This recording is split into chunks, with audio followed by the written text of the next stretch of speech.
wudhu. Bagian-bagian tentang tata cara wudhu. Yang pertama, pengertian wudhu dulu. Ada yang tahu apa tuh wudhu itu apa? Ada yang tahu wudhu itu apa? Bersuci. Pintar sekali. Oh iya, apa Mas Rafael? Mas Rafael tahu wudhu apa? Oh, bersuci. Yuk sekarang perhatikan video dari buku ini, ya. Assalamualaikum warahmatullahi wabarakatuh. Semua semangat. Kali ini guru mau menyampaikan tata cara wudhu. Perhatikan baik-baik ya. Yang pertama, pengertian wudhu. Wudhu dari bahasa Arab al-wudhu yang berarti bersih dan baik. Wudhu adalah membasuh anggota badan menurut syarat dan rukunnya untuk bersuci dari hadas kecil. Suci dari hadas termasuk syarat sah sholat. Jika seseorang melaksanakan sholat dalam keadaan tidak suci, berarti sholatnya tidak sah dan tidak akan diterima oleh Allah. Yang kedua, air untuk wudhu. Berwudhu harus menggunakan air suci dan menyucikan.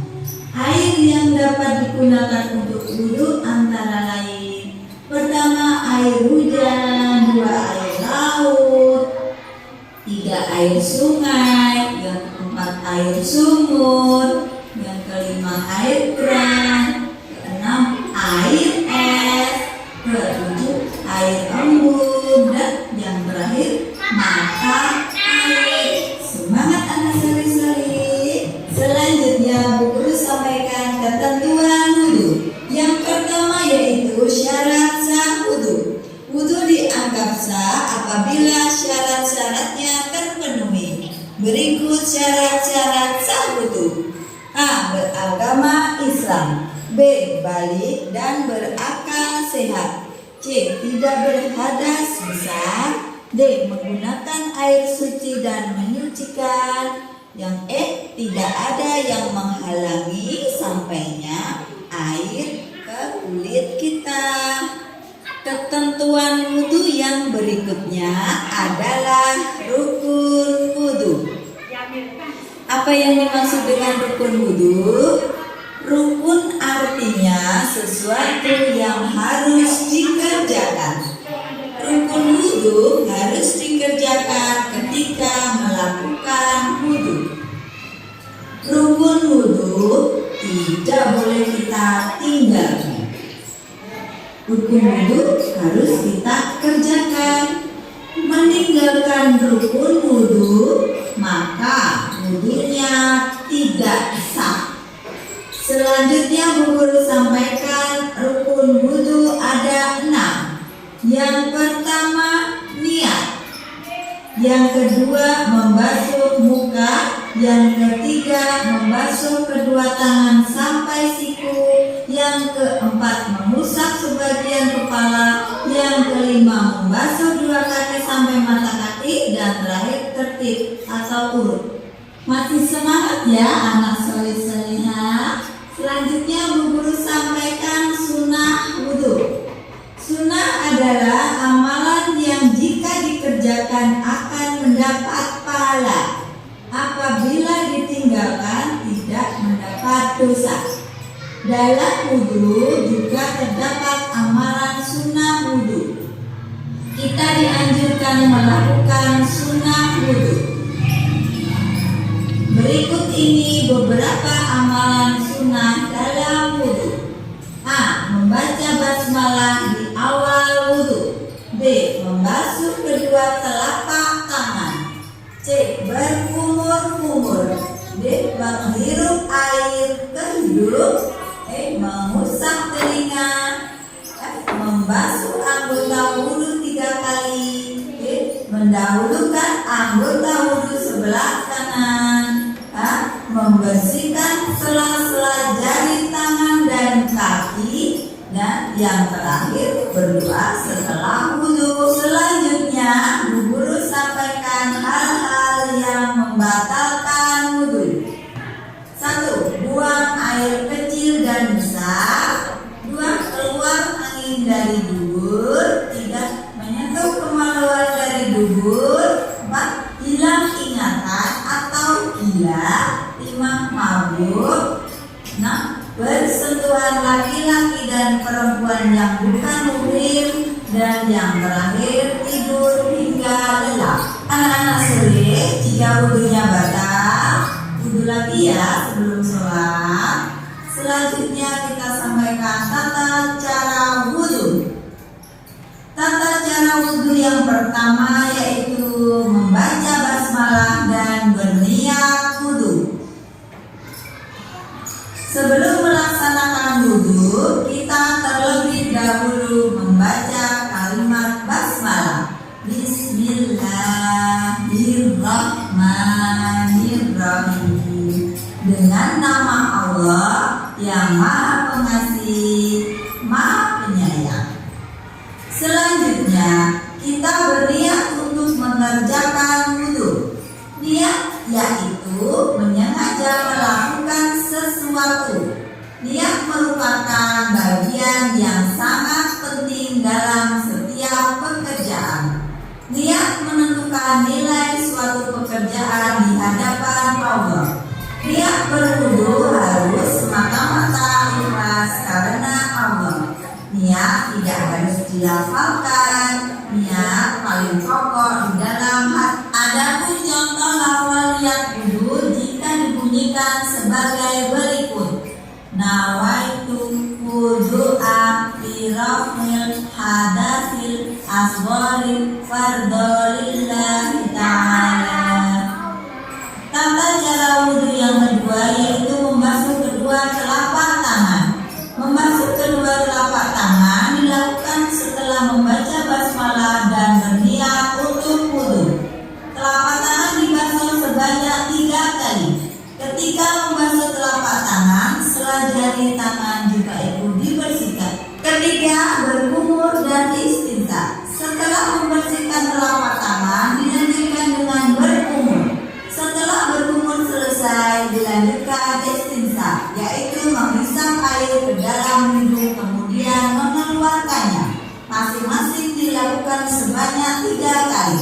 Kita dapat menggunakan telapak tangan ketika membasuh air ke mulut atau membasuh air ke hidung. Tata cara wudhu yang keempat, membasuh muka. Gerakan selanjutnya adalah membasuh muka dengan air dilakukan sampai merata. Membasuh muka dilakukan sebanyak 3 kali. Yang kelima yaitu membasuh kedua tangan. Setelah membasuh muka, dilanjut membasuh kedua tangan.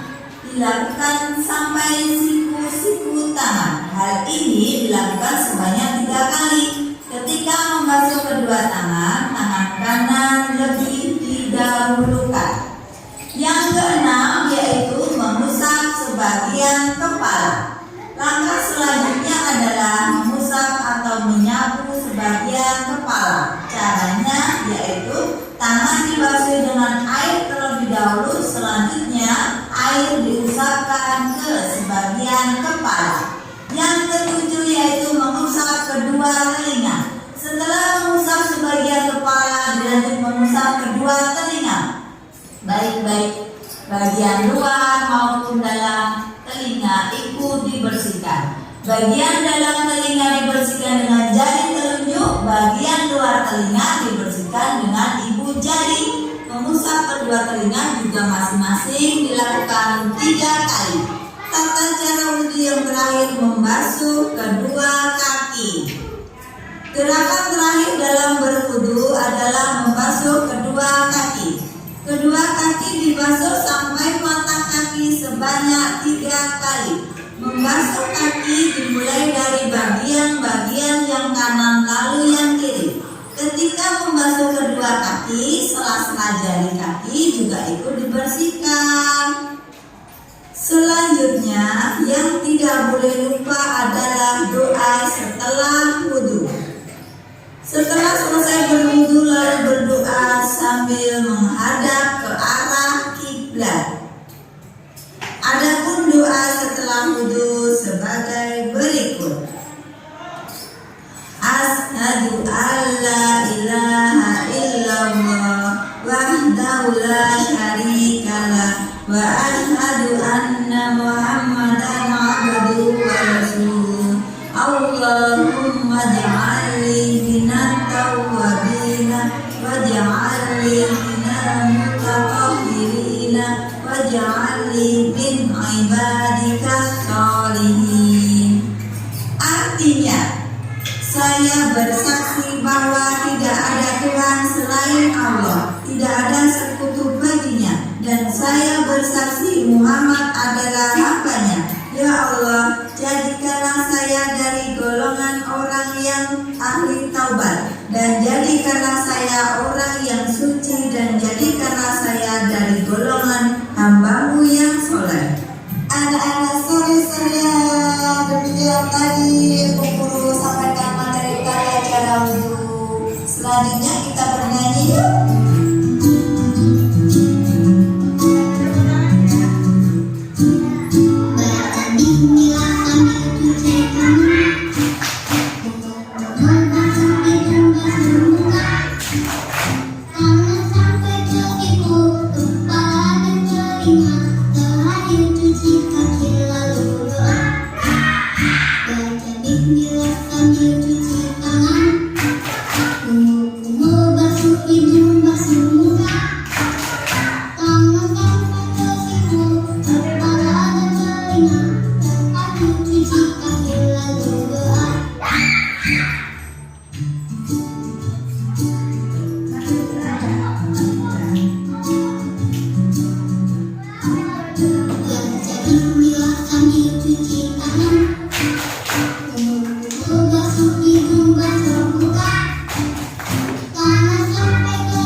Setelah tadi Ibu memberikan penjelasan tentang tata cara wudu, kira-kira anak-anak ada yang bertanya tidak? Oh ya, jadi Mbak Mesya dulu. Kalau ketiduran, tidurnya terlelap atau tidur cuma sebentar? Kalau tidurnya terlelap sampai beberapa jam, wudunya harus wudu lagi. Jika mau sholat harus wudu lagi. Nah, kalau terlelap harus wudu lagi. Pertanyaan berikutnya, siapa lagi? Mbak Imuna.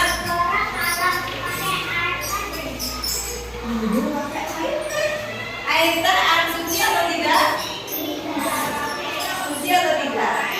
Air suci tapi tidak menyuci. Makanya airnya tidak boleh untuk airnya suci tapi tidak menyuci. Dan pertanyaan ketiga, ada yang bertanya? Oh, dari Mbak Lila. Perempuan semua ya? Apa Mbak Lila? Air sungai boleh untuk wudu? Boleh, asalkan airnya bersih. Kalau airnya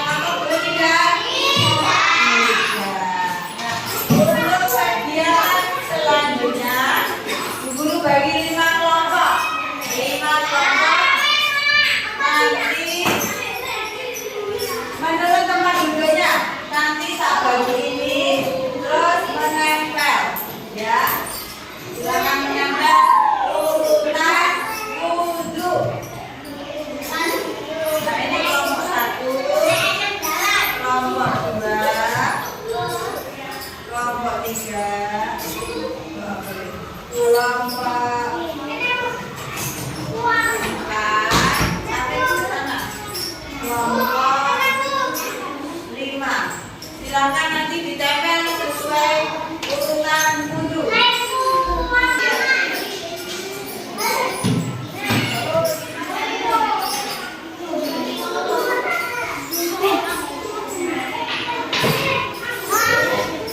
Ini loh urutannya ini sama dari ini.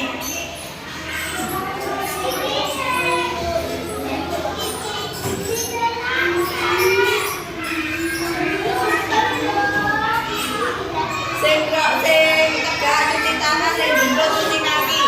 Cuci ini.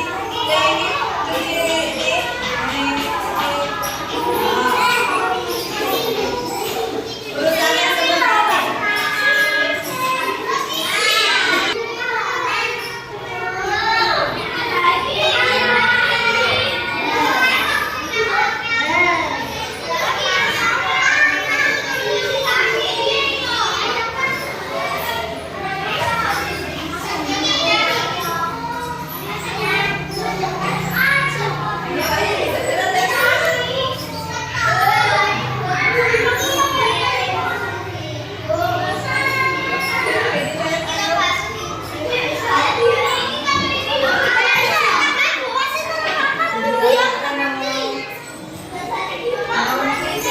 Nah, anak-anak, sorry, 1B. Setelah tadi kita mendengarkan pembelajaran tata cara wudhu, tadi guru mengelompokkan jadi 5 kelompok, mengurutkan tata cara wudhu. Coba perwakilan kelompoknya silakan maju. Mbak Mesha, Ira, dan sama Muklis. Ya, sekarang maju ya. Tiga di sini. Bawah. Ya, please.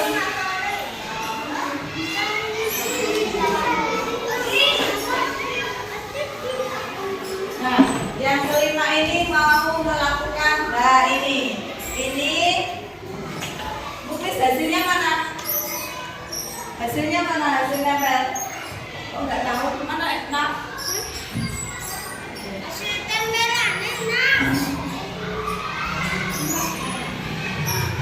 yuk, ini adalah hasil kegiatan menempel gambar urutan wudhu. Yuk, coba kita evaluasi bareng-bareng. Yang pertama gerakan wudhu apa? Cuci tangan. Bareng-bareng kita ucapkan. Yang pertama apa? Yang kedua? Yang ketiga? Basuh. Yang berikutnya? Cuci tangan. Basuh. Telinga. Terakhir basuh rambut. Basuh kan. Setelah itu doa. Sebelum kita semua, kita semuanya tepuk wudhu. Setelah itu kita buka pula. Ya, siap. Kita buka dulu semuanya.